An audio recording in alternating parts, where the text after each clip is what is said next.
Welcome to this week's Face the Facts Friday, where we're going to go through the most interesting vegan and animal rights stories from the last week or so.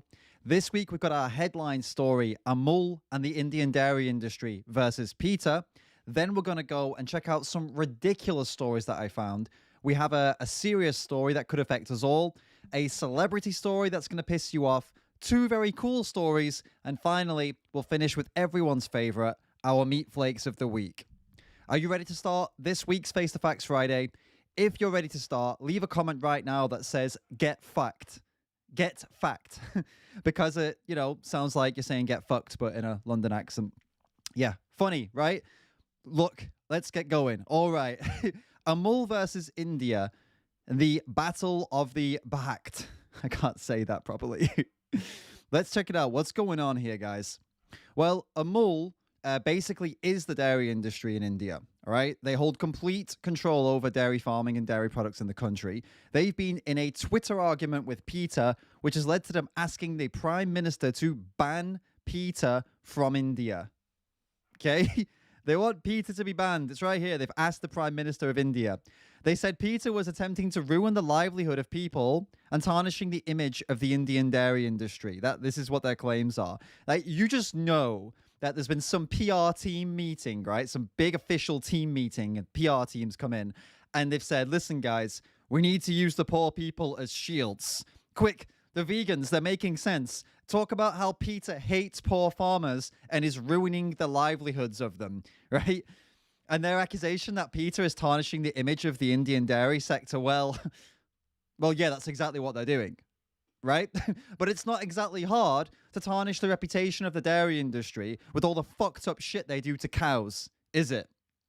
So Amul also claimed in this same article, this is what's been going on. They also claimed there is no animal cruelty and that people in India raise milk animals as a member of the family. Just like a family member, guys. I'm sure the vice chairman of Amul who made these comments, I'm sure he ties his mum up, forces a man to have sex with her, or shoves his hands inside her, pumps semen into her with a needle so he can get her pregnant and sell her milk too. That's how we treat all our female family members, guys. Am I right? This is how it works, right? Amul also said that it's necessary to ban PETA because they are spreading misinformation and encouraging people to drink what they call synthetic milk made from plants that are coming from multinational companies. Nothing like a little xenophobia to get the general public on your side, right? It's Amul's favorite tactic. Those evil multinational companies are coming to ruin the country. But wait a minute, what's this? Amul is a multinational company too. That's right, because Amul has been exporting their products all over the world since 2008, including as far as New Zealand, Australia, Canada, and the USA. But no, don't work with multinational companies. They're evil, right? And anyway, India is a world leader in rice crops and growing rice, which you can make rice milk with. Hello? So the country also grows plenty of other crops that can be used for making plant milk. So Amul is talking shit. And here's the thing. Amul could easily capitalize on the popularity of plant milks and vegan products. And they could make a shit ton of money from this big boom and this big interest in vegan products and vegan milk. But instead, they're choosing to go down kicking and screaming, demanding India bans PETA, launching campaigns against plant milk, and using poor people as shields to defend their abusive business. So with that being said, guys, I'm pleased to announce that Amul is our first nomination for 2021's brand new award, Dairy Industry Meat Flake of the Year. Congratulations on the nomination, Amul. We've got about 7 months to go yet of 2021, so, there may be other nominations, but I hope you're all going to join us for the awards ceremony in December. And guys, moving on from the desperate dairy industry to, well, more of the desperate dairy industry, actually. This dairy farmer here set up a pole and started pole dancing in her dairy farm. Yeah, you heard me right. I'm going to play this with no music because it's going to be copyrighted, but yeah, this is real. This is a dairy farmer pole dancing in a dairy farm. Yeah. Just when you thought dairy couldn't get any more desperate to look cool or relevant, they do that. They take it up a notch. Imagine the thought process to get to that point. So I like pole dancing, right? And I work in a dairy farm. Yeah. Yeah. Yeah, that you see, we could, yep, these things could come together. No, no, no, I'm not with you on that. Stop dancing around on a pole in front of the animals that you're abusing and killing for profit. You fucking freak. What the fuck is wrong with people, guys? Now, look, I know people are going a bit crazy because we've been having lockdowns and stuff like that, but it's still no excuse, right? And whilst we're on the topic of lockdowns, global panic, this virus has been around for a while right now. And I guess, some of you out there, maybe you're bored of this tired old virus that's been going around over the last year.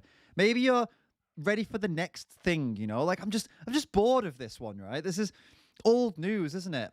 Well, I've got some good news for you guys. We've got a new virus. Those poor, hardworking animal farmers that we all apparently should support kept on breeding millions of animals to meet the demands of selfish, flesh-hungry assholes, and thanks to their incredible hard work, we've been blessed with a brand new virus, H1N3. That's right, it's a new strain of bird flu, passed over to humans in China, but no need to worry because apparently it's no big deal, right? No big deal. It's okay. It's only one person that got it. Everything's okay. And we all know how honest the Chinese government is when it comes to preparing us all for a potential virus outbreak. So I'm sure everything's going to be totally okay, right? I mean, look what just happened.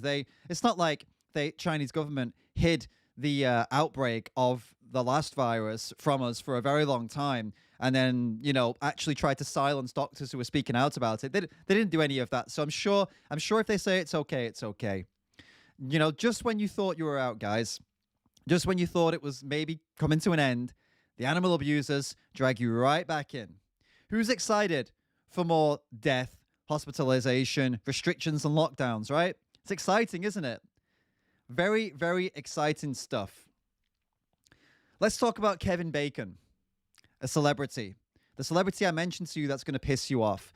Kevin Bacon, the famous actor, has done some funny commercials and shit before, He's played on the fact that his surname is Bacon, right? Lol. It's very funny, isn't it? Surname's Bacon because, it's like bacon. Well, apparently he's still at it, posing with piglets on the ground in a photo he just posted, saying, okay, folks, I need your help with this one. Caption this. Now, no way that people would just go for the obvious and say, lol, it's bacon with bacon and, just say things like that, right? And sick things like that. There's no way people would be so obvious, is it? Well, no, that's exactly what they did, yeah. That's exactly what they did. Over and over again. Kevin and his bacon. Bacon City. Everybody loves bacon. Kevin's bacon seeds. Bacon loves bacon. Bacon love. Bacon me crazy. That's bacon, baby. Seriously, guys, it is the lowest IQ circle jerk you've ever seen in your life. Can you imagine typing something like that and thinking, this is really smart. This is really, oh my God, this is so edgy. No one else is going to have this joke. No one else is going to mention that his surname's Bacon and the little pigs are going to get old and then have their throats slit and be gassed and have their throats slit and then they become bacon. So we'll say that it's Bacon because his name's Bacon. Fucking hell, guys. It's genuinely times like this where I'm happy that bacon is carcinogenic. You know what I mean? But guess who won't be eating carcinogenic animal flesh this year? People attending the World's Strongest Man competition because a vegan fast food chain called Burger Patch is partnering with the 2021 World's Strongest Man competition as its official local restaurant partner. Can you imagine the kind of guys and girls who attend strongman competitions getting excited for a vegan burger? Someone should really go there and film the reactions that people have. When they realize these big, juicy, cheesy burgers they're eating are actually vegan. You imagine it oh yeah, man, what is this? This meat is really good, man. What is it? Oh, it's all vegan, made from plants. Oh my God, it tastes like grass. Oh, fucking vegans, why are you trying to make your food taste like meat? But listen, though, this is a great move by this fast food chain. They're targeting a crowd that won't have much exposure to vegan food, right? These strong man and all the gym bros and stuff. Like, this is really smart activism. This is like getting these products out to the people that are the least likely to actually come into contact with it. I think it's really clever. And they can probably handle any shit that they're going to get, to be honest with you, because vegans, well, we are happier than meat eaters in general, according to this new study anyway. This study this organization did a study called Tracking Happiness, and they did a survey with over 11,000 people in the US, and they found that the average happiness rating was higher amongst vegans than everyone else. They said that they asked people, if you took a look back at the last year of your life, would you rate your happiness on a scale of 1 to 10? What would you rate it? The average was 6.9, but it was found to be higher amongst vegans, which is pretty interesting. And I've just realized you didn't see that on the screen. There it is. There's the study. Vegans happier than meat eaters, US survey finds, and then, yeah, there's the stuff. So, yeah, interesting stuff, right? And there it is, guys. Finally, we have conclusive evidence. Some solid, conclusive evidence that having no friends and a protein deficiency actually makes you a happier person. Incredible, right? Look at that for some good news. And speaking of happy vegans, we're all about to have a good laugh because it's time for Meat Flake of the Week.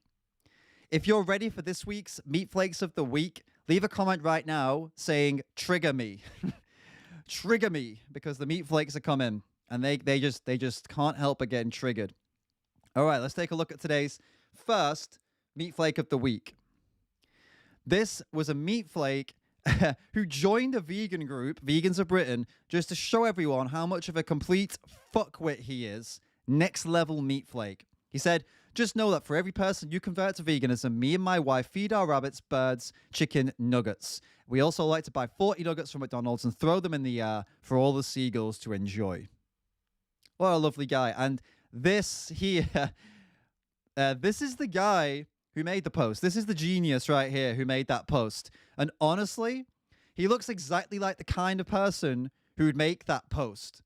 He's the kind of guy that wears a tracksuit every day and hangs around with 12-year-olds because they think he's cool and they're impressed by shit comments like this one. He's the guy at the party who asks someone why they're not eating any cheese sandwiches. And when they tell him they're vegan, he says, oh, how do you know if someone's vegan? Don't worry, they'll tell you. And everyone is like, dude, that joke's about 15 years old and only 12-year-olds find it funny, which is why you still hang around with 12-year-olds. Fuck off, James. Next up, it looks like this person has been watching a bit too much Sadhguru because they seem to believe that vegetables scream when they're picked, when they're put in an oven or a steamer. And James Aspie correctly responded, where do they scream from then? It's either they've been listening too much to Sadhguru or they're so fucking dense that they haven't realized it's the steam that makes the hissing sound and not actually the vegetables. Either way, fuck off, Roz. Now, this next one got so angry and so triggered that she spelt vegans wrong. So now we're talking about how Las Vegas will do anything to defend their ideology. And what ideology is that, Nina? Drinking and gambling is life? Fuck off, Nina. And finally, we have a special guest this week, guys. We have a Pick Me Vegan. How long have you been vegan? What was it that made you start to think about veganism? I'm not sure it's helpful to sit at your phone constantly criticizing non-vegans. Try something new. Be a bit more interesting. And I already said what I wanted to say right there on Twitter. Piss off. If you enjoyed today's video, if you enjoyed this week's Face the Facts Friday, make sure to like and subscribe. And if you really enjoyed it and you want to see more, consider joining the Patreon team. You'll get access to exclusive content that won't be available on YouTube, and you'll be supporting my work.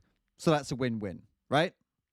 Keep calling out the bullshit, everybody. Hope you enjoyed it this week. Thanks for coming, and I'll see you all in the next video.